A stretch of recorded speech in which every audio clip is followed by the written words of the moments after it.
What is going on, everyone? This is Investor Thrive, the podcast, the Painless Wholesaling podcast, where basically our goal here is to bring you in to learn about real estate. And so you can learn how to do it through the experience of others. And today we have Charles Williams in here. Charles, you're from Dallas, Texas, right? Is that where it I'm in is? the Dallas area. I live in Arlington, but yeah, Mm. generally Dallas, Texas. I love it. Yeah. So I'm grateful to have you on here today. And everybody, we're going to learn some important stuff today. Charles is on a mission. He's on a mission, and we're going to learn more about his mission. Because, guys, it's not all about just you flipping houses, wholesaling, making money. It's about helping and serving others and loving God's children. So this is what we're going to talk about today, is dive into how Charles got into real estate and how he even stumbled into and is doing what he's doing right now. So, Charles, can you give us a little intro to yourself, a quick 30-second, 1 minute intro of, about yourself? Yeah. So I started my career off as an engineer. I worked for an engineering firm, then started my own engineering company, decided that I wanted to make some money. So I went back to grad school, got a master's in accounting and finance, and Wow. then ended up in the commercial real estate business. Started out as a commercial mortgage broker, and then eventually a correspondent lender where institutions paid us to lend out their money. Then we became a direct lender, and now we mainly focus on real estate development, where we turn dirt into money. So that's Wow. kind of a quick down and dirty history about me. I love that. And it sounds like you've really made some big jumps. I've been reading a book called 10X is Easier Than 2X. Sounds like you made a bunch of 10X moves over your, Yeah. your journey from, being an engineer. That is a big move, but you just kept going and going. Is that true, that you feel like, looking back, you've just been leveling up every so often? What I've learned over the years is bigger deals are a lot easier to do than small deals. Yeah. Wow. That is powerful. That's a powerful statement right there. Cause I think a lot of people probably think the other way around, right? Yeah. Yeah. A lot of people want to try to start with residential real estate and then get into commercial, but they are two totally different businesses. You want to make real money, commercial real estate's where it's at.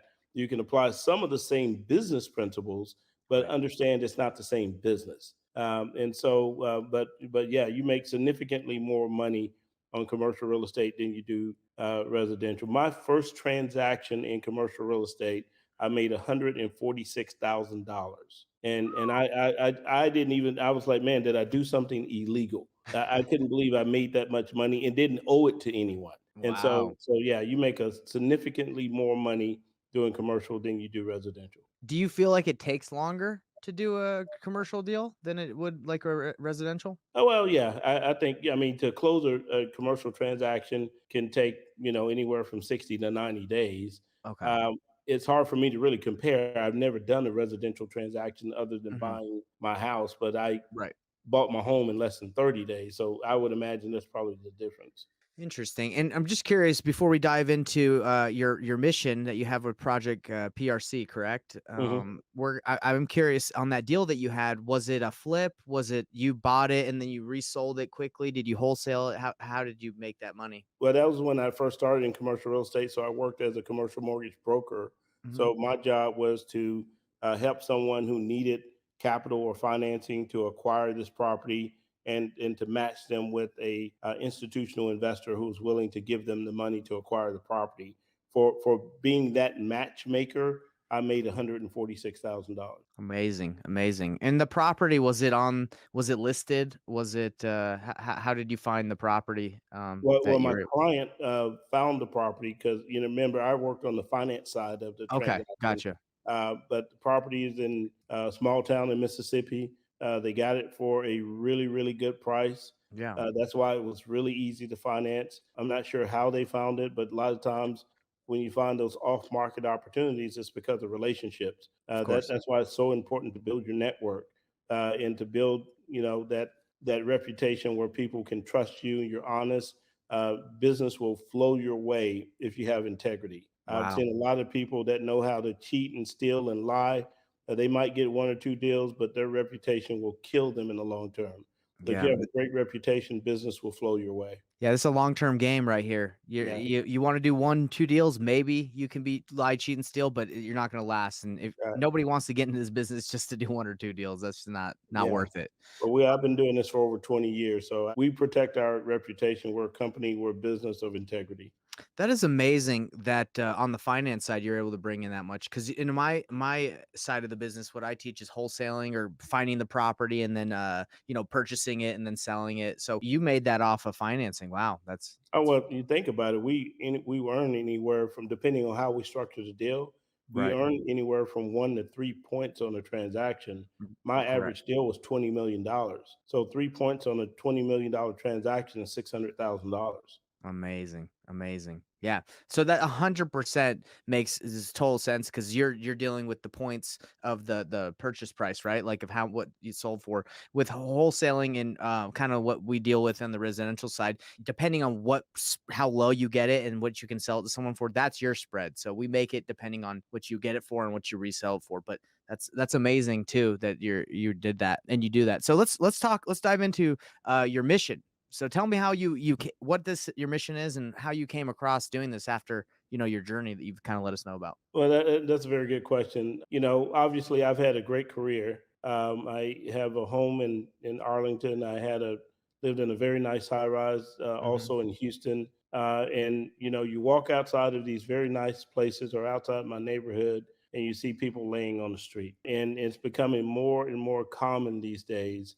And then, you also, just being in the industry, hearing tenants complain about rising rent and how they can't afford it. We hear about stories where people may work in a community, but they have to drive 30, 45 minutes to live outside the community because there's no affordable housing. And I just decided one day that if people like me don't come together and do something to give back just a little, that our entire community is going to suffer. And when I say community, I'm talking about our nationwide community. Mhm. Mhm. We have to give attention to the affordable housing issue and the homelessness issue. And that's why I was one of the individuals who came together to start this organization called Project PRC. It is an organization that whose mission is to end homelessness, provide affordable housing for our workforce, our sea collar workers, I'm sorry, our gray collar workers, our blue collar workers, and to make sure that we have suitable student housing for individuals seeking an education. You'll be surprised that some of even the prominent universities have poor student housing for their students. So this nonprofit organization is designed to address those issues. So can I ask you questions deeper into the project and how you're going to fulfill that mission? Yeah, absolutely. What's the goal? Is it to attack it in one market at a time, to just do it all over? How are you going to accomplish this mission? That's a very good question. So we're focused right now in Texas because I'm in Texas, but our charter from the federal government allows us to create, or to duplicate our efforts here in Texas all over the United States. The goal is for Project PRC to purchase a minimum of 155,000 apartment communities, in Oh, addition to hotels and assisted living facilities. So we have also, in addition to that, a rental assistance program, and we can talk a little bit about that. We also are looking at putting together a down payment assistance program, but the properties we own will be set aside for affordable housing so that individuals who can't afford a market rate apartment, they can move to one of our affordable housing communities. wow. Okay, so the government is are they helping you with financing? Is that what their part is in on this? Like, how do they play into this? That's an excellent question. So, what a lot of people don't know is that prior to the 1980s, there were programs that provided a safety net for individuals requiring affordable housing. But when the Reagan administration came, they eliminated all those social programs. Hmm. They decided that they didn't want to be considered a socialist country, right? So, Interesting. let's not care about people. But Hmm. one interesting thing that they did was they allowed private citizens to create nonprofit, and certain nonprofit organizations have the privilege of doing something that only a government entity can do, and that is to issue tax exempt municipal bond to access public capital on the bond market. By creating this organization, we kind of become like a de facto government agency in Hmm. that we can issue tax exempt municipal bonds to fund the acquisition of these multifamily properties and convert them to affordable housing. Wow. And you said 155,000 doors, is that what the goal is this year? 155,000 apartment communities. Oh my That could be gosh. over a million doors. And now the reason that number comes from, Yeah. there are 155 million apartment communities in the United States. Okay, so it's 10, That's 10, what is that, 1%. 10%? 1%. So they're saying, 1%. "Hey, take down 1%." That's what Right. they're And let's use that to make sure that individuals who are our service workers, who are our manufacturing workers, people at the lowest income levels, let's take 1% of our current inventory of properties and make sure that those people have a place to live in the communities where they work. Wow, it sounds like a giant, project, to be honest, like a big undertaking, only Project 1%. PRC, baby. That's it. So, let's just take down one a community. So if you take one, you said you're closing on one, correct? Yeah, In so July? so and that's it. So Pioneer Realty Capital, which is the corporation I own, we are a real estate development company, and 80% of the multifamily developments that we engage in, we develop and then we turn around and we sell to the nonprofit. Okay. Okay. Okay. And so the project that we just finished a student housing project outside of Houston, Texas, and now we're going to sell that to the nonprofit. We have another portfolio of 19 properties, about a $750 million transaction. Those 19 properties we're going to acquire, and then we're going to turn around and sell that to the nonprofit. So that's how we're building. We have a mission to acquire at minimum 1,000 units a year, but right now we're on track to acquire anywhere from 6 to 7,000 units a year. Wow.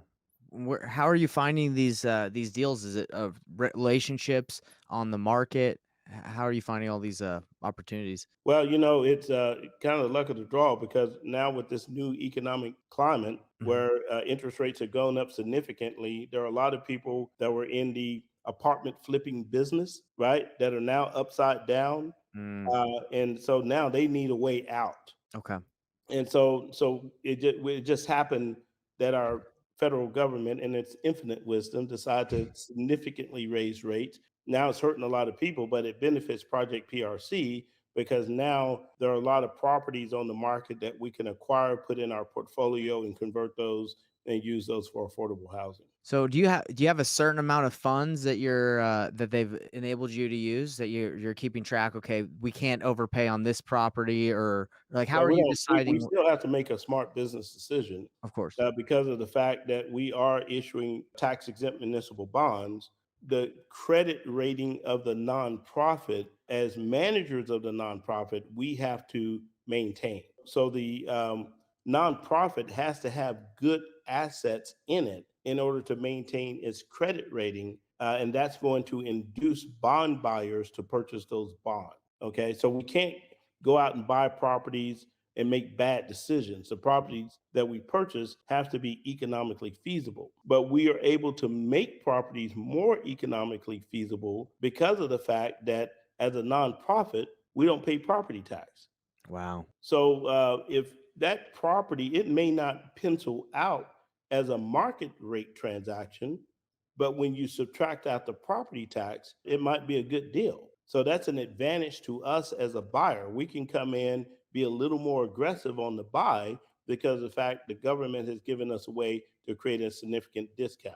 And then in addition, remember, because we are a charitable nonprofit, we're also collecting money through our charitable efforts and our donation programs. So for me as a wholesaler, or as a lot of my listeners are, they're constantly looking for deals for people, for buyers that are on market or off market, whether they get it under contract, on market, or off market, they negotiate. Would that be something where they'd be able to reach out to you if they had a apartment complex community under contract and Absolutely. they could sell, We're wholesale to you? aggressively buying apartments, hotels, and assisted living facilities, but we like portfolios. It's an easier transaction. And we talked about scale earlier. It's easier for me to do a bond transaction that's $100 million or more. Okay. If it's a 1 or 2 million, then it's not something we're interested in. We're looking for someone to go out and accumulate a portfolio that's at least $100 million. Okay. And if the deal pencils out, then it's definitely something we're interested in. In a portfolio of 100 million in Texas, how many communities, apartment complex communities is that usually? Or how many doors generally? Well, right now we're buying we're seeing prices from about 160 to 185,000 per unit. Okay. So if you take $100 million divided by 160,000, that tells you what's that, about 300 unit, maybe 400 unit apartment complex. Right. So it's not hard to get $100 million deal. Yeah. Wow. So if I wanted to, I could say, "Hey, forget the single family game. Let me go find some deals for Charles and the PRC, and maybe we can work something out, a portfolio." We're a buyer. That's what we're doing, and we're a buyer with a purpose. Mhm. We need affordable housing in communities that will not let a developer come in and build affordable housing. We need to go into those communities, buy those market rate deals, convert them to affordable housing so that the service workers in that community have a place to live. Is there like a map or like a heat map or something that would show you, okay, this is where the service workers mainly live. This is where we need to target. But there are Or service workers in every major market. okay, Right? There's a McDonald's in every major market, right? there you go. Yeah, There's a Walmart in every major market, right? I mean, where do those people live? that's a great question. It's expensive, very expensive. Yeah.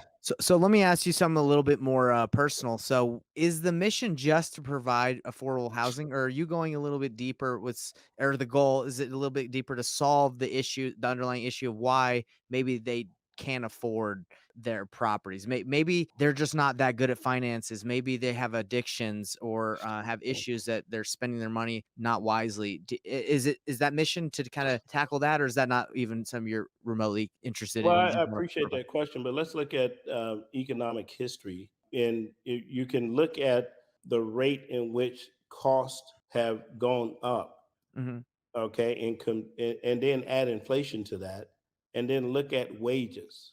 Wages don't go up at the same rate that our costs go up. And No. then when you put inflation in, it looks even worse. A worker 30 years ago, which would have been in the late 1990s. Well, I'll give you an example just based on me. When I came out of school as an engineer, I made $1,000 a week. Mhm. I graduated in 1988. I went to work for Johnson Controls. I made $1,000 a week. My rent was $350 a month.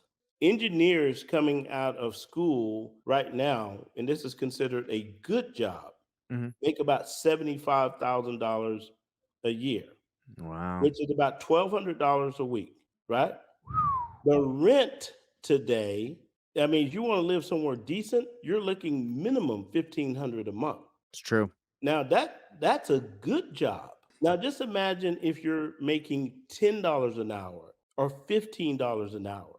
The reason that guy can't pay his rent has nothing to do with an addiction or improper use of their money. True. They're not earning enough money to keep up with the cost of living. Yeah. No, that's a good point. That's a very good point because I think a lot of the times when I listen to podcasts or this, if they talk about, people just they have issues, right? That's what they attribute it to. And I was I wondering was if at a meeting recently with a very, very wealthy individual. Mhm. I won't call his name because this story will probably embarrass him. But Yeah. we were at this very nice restaurant.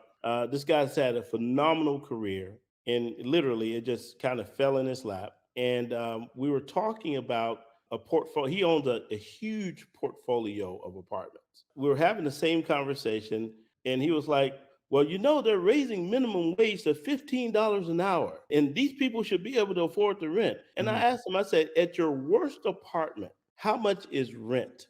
At Right. your worst apartment. And it happened to be somewhere between $1,700 and $1,800 a month. Wow. Good for him. And, That's a lot. and I asked him, I said, so he didn't even know what $15 an hour equated to. It's $600 a week, in case you're wondering. Right, right. Okay. I said, so that person has to work 3 weeks just to live in your apartments, and you think they're doing good?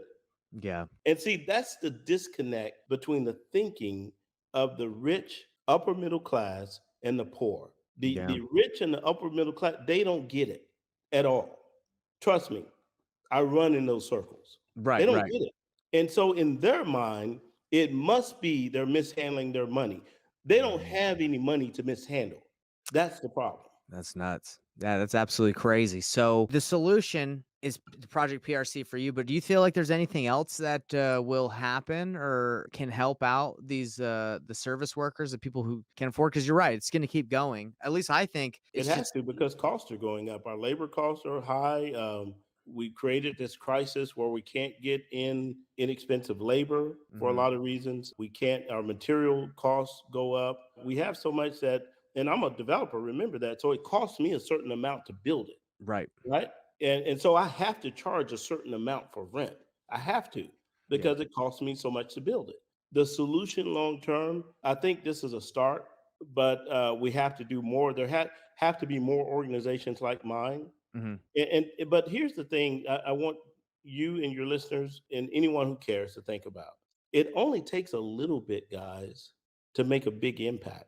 We have this program called our 10 for 10 program, where we're asking individuals to go to projectprc.org and donate $10, and then have 10 of their friends or more donate $10. And then tell those 10 friends to ask 10 of their friends individually to donate $10.